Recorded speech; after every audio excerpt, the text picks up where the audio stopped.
13 hal yang jangan dilakukan di dalam sholat. Saudaraku, sholat adalah tiang agama, penopang keimanan sekaligus momen paling sakral ketika seorang hamba berhadapan langsung dengan Robnya. Namun seringkali karena kelalaian atau kebiasaan, kita justru membawa hal-hal yang dapat mengurangi kesempurnaan ibadah yang agung ini. Padahal Rasulullah SAW telah menegaskan pentingnya menjaga kekhusyuan dan adab di dalam sholat, agar sholat kita tak hanya menjadi gerakan fisik, tetapi menjadi cahaya dan penyejuk hati. Imam Ibnul Qayyim rahimahullah berkata, sholat memiliki penampilan lahir dan batin. Barang siapa menyempurnakan kedua sisi ini, maka sempurnalah sholatnya. Dan barang siapa melalaikannya, maka ia telah mengurangi hak sholatnya. Dikutip dari Al-Wabil Asy-Syaib. Begitu pula Al-Hasan Al-Basri rahimahullah menasihati, sholat seorang mukmin adalah antara harap dan takut. Ia memperbagusnya karena berharap diterima dan ia khawatir jika sholatnya tidak diterima. Dalam video kali ini, kita akan membahas 13 hal yang siogianya dijauhi ketika sholat. Mulai dari gerakan yang sia-sia, ucapan yang tidak pada tempatnya, hingga pikiran yang melayang jauh dari zikir kepada Allah. Semua ini bukan sekadar larangan, tetapi bentuk kasih sayang Allah agar kita dapat meraih sholat yang lebih khusyuk, lebih hidup, dan lebih mendekatkan kita kepadanya. Mari kita telah bersama agar sholat kita bukan hanya menjadi rutinitas, tetapi benar-benar menjadi kunci ketenangan jiwa dan jalan menuju ridho Allah Ta'ala. Ada beberapa hal yang jangan dilakukan di dalam sholat. Perhatikan betul-betul. Yang pertama adalah menggulung lengan baju.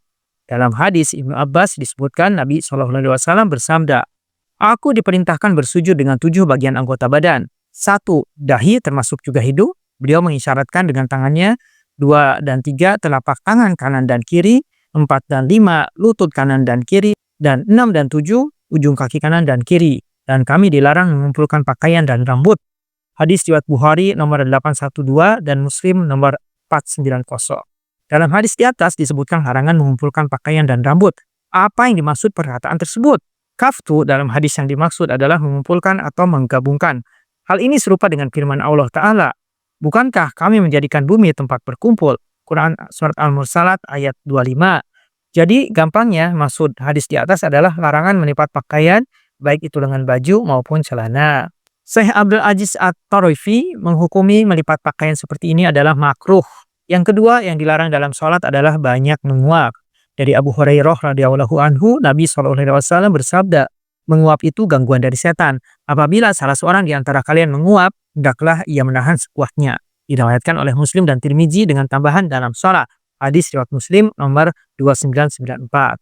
Dari Abu Sa'id Al-Hudri radhiyallahu anhu, Rasulullah SAW bersabda, jika salah seorang di antara kalian menguap dalam sholat, hendaklah ia tahan semampunya karena setan ketika itu sedang masuk. Hadis riwayat Muslim nomor 2995. Dalam riwayat lainnya disebutkan, hendaklah ia tahan dengan tangannya. Hadis riwayat Muslim nomor 2995. Yang ketiga, saudaraku, adalah tersenyum atau tertawa. Ahmad bin Abdul Halim Al-Harani, Syekhul Islam Ibnu Taimiyah, pernah ditanya, bagaimana jika ada seseorang tertawa ketika sholat? Apakah sholatnya batal? Beliau rahimahullah menjawab, jika sekadar tersenyum tidak membatalkan sholat. Adapun jika tertawa sampai terbahak-bahak, maka itu membatalkan sholat, namun tidak membatalkan wudhu menurut mayoritas ulama seperti Imam Malik, Imam Asy-Syafi'i, dan Imam Ahmad. Akan tetapi disunahkan bagi yang tertawa ketika sholat untuk kembali berwudhu, menurut pendapat yang terkuat dari 2 pendapat yang ada. Alasannya, karena ketika itu ia telah melakukan suatu dosa, yaitu dengan tertawa ketika sholat. Juga kenapa dianjurkan tetap berwudhu? Hal ini demi selamat dari perselisihan ulama yang ada, karena Imam Abu Hanifah menganggap tertawa ketika sholat membatalkan wudhu sekaligus membatalkan sholat. Wallahu a'lam. Hal keempat yang dilarang dalam sholat adalah selesaikan hajatmu sebelum sholat. Nabi SAW bersabda, tidak ada sholat ketika makanan sudah dihidangkan atau sambil menahan 2 hadas. Maksud 2 hadas di sini adalah keinginan buang hajat, baik kencing atau buang air besar. Dan kentut semakna dengan 2 hal itu, karena kentut jika dorongannya sangat kuat akan sangat mengganggu orang yang sholat, sebagaimana buang air besar atau kecil. Sholat sambil menahan buang hajat hukumnya makruh dengan sepakat ulama. Yang kelima adalah jangan bunyikan jarimu saat sholat. Dari Syubah, mantan budak Ibnu Abbas radhiyallahu anhuma, beliau menceritakan, aku pernah sholat di samping Ibnu Abbas, kemudian aku membunyikan jariku. Setelah selesai sholat, beliau mengatakan, kamu tidak sopan membunyikan jari ketika sedang sholat. Hadis riwayat Ibnu Abi Saibah 7280. Yang keenam adalah jangan pejamkan matamu. Saudaraku, memejamkan mata ketika sholat hukumnya makruh, kecuali ketika hal ini dibutuhkan karena pemandangan di sekitarnya sangat mengganggu konsentrasi sholatnya. Memejamkan mata ketika sholat bukan termasuk sunnah Nabi SAW. Ibnul Qayyim mengatakan, bukan termasuk sunnah Nabi SAW memejamkan mata ketika sholat. Dikutip dari Jadul Ma'ad 1283. Yang ketujuh adalah jangan memandang ke arah langit.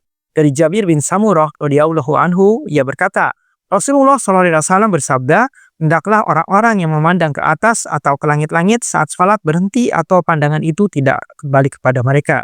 Hadis riwayat Muslim nomor 428. Hadis ini dijadikan dalil diharamkannya mengangkat pandangan ke langit-langit atau memandang ke atas ketika sholat. Larangan seperti dalam hadis hanya ditemukan pada larangan haram. Walaupun demikian, memandang ke langit-langit saat sholat tidaklah membatalkan sholat. Inilah pendapat yang lebih kuat. Yang kedelapan adalah jangan banyak menoleh dan melirik. Tidak ada perselisihan di kalangan para ulama tentang makruhnya menoleh ketika sholat. Berdasarkan hadis Aisyah radhiyallahu anha, beliau bercerita, saya bertanya kepada Nabi SAW tentang menoleh ketika sholat. Beliau menjawab, itu adalah colekan. Setan mencolek sholatnya seorang hamba. Hadis riwayat Bukhari 751.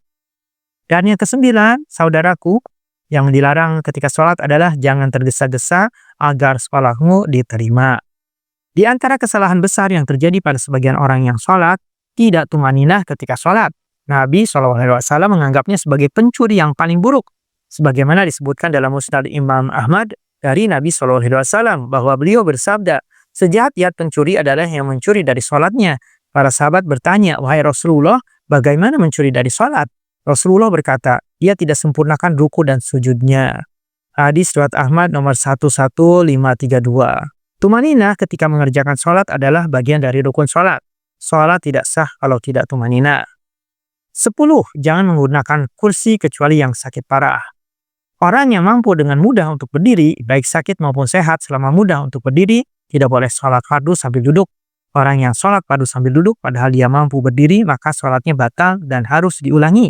Rasulullah SAW juga pernah ditanya tentang seseorang yang sakit wasir, sehingga sulit berdiri ketika sholat. Beliau menasihatkan, sholatlah sambil berdiri. Jika kamu tidak mampu, sambil duduk. Dan jika kamu tidak mampu, sambil berbaring miring. Hadis riwayat Bukhari 1117. Nabi SAW bersabda, orang yang sholat sambil berdiri adalah yang paling baik. Orang yang sholat sambil duduk mendapat pahala separuh dari yang berdiri. Orang yang sholat sambil berbaring mendapat pahala separuh dari yang duduk. Hadis riwayat Bukhari 1116 dan Muslim 735. 11. Sujud yang dilarang. An-Nasai rahimahullah meriwayatkan hadis dari Anas radhiyallahu anhu dari Rasulullah SAW. Beliau bersabda, sempurnakan sujud kalian dan jangan salah seorang dari kalian menghamparkan kedua tangannya sebagaimana terhamparnya kaki anjing. Hadis riwayat An-Nasai nomor 702. Hadis hasan sahih. Larangan dalam hadis ini adalah larangan sujud dalam keadaan lengannya menyerupai kaki anjing saat terhampar, yakni kedua lengan dan sikunya menempel pada lantai. Hendaknya orang yang sholat mengangkat sikunya saat hendak sujud. 12. Kaki tidak boleh diangkat. Dari Ibnu Abbas radhiyallahu anhuma, ia berkata bahwa Rasulullah SAW bersabda, aku diperintahkan untuk bersujud di atas 7 tulang anggota tubuh. Pada dahi, beliau menunjuk hidungnya, kedua telapak tangan, kedua lutut, dan kedua jari kaki, kedua kaki. Muttafaqun alaih. Hadis riwayat Bukhari nomor 812 dan Muslim nomor 490-230. Hendaklah kita tidak mengangkat anggota sujud saat sujud. Yang ke-13 adalah jangan ikat rambutmu dalam sholat. Nabi SAW bersabda, aku diperintahkan bersujud dengan 7 bagian anggota badan. 1. Dahi termasuk juga hidung, beliau mengisyaratkan dengan tangannya. 2 dan 3 telapak tangan kanan dan kiri. 4 dan 5 lutut kanan dan kiri. Dan 6, 7 ujung kaki kanan dan kiri, dan kami dilarang mengumpulkan pakaian dan rambut. Hadis riwayat Bukhari nomor 812 dan Muslim nomor 490. Saudaraku, mudah-mudahan salat kita diterima oleh Allah Subhanahu wa taala meski kita sadar masih banyak kekurangan dalam pelaksanaannya. Kadang bacaan belum sempurna, gerakan belum khusyuk atau hati masih lalai dari kehadirannya. Namun, betapa besar rahmat Allah yang selalu membuka pintu bagi hambanya yang mau memperbaiki diri. Kita tidak putus asa. Justru terus belajar agar sholat kita semakin baik, lebih sesuai tuntunan Rasulullah SAW. Seorang ulama salaf, Fudail bin Iyad rahimahullah pernah berkata, sesungguhnya Allah menerima amalan itu hanya jika dikerjakan dengan ikhlas dan benar. Ikhlas ialah untuk Allah semata dan benar ialah sesuai sunnah Rasulullah SAW.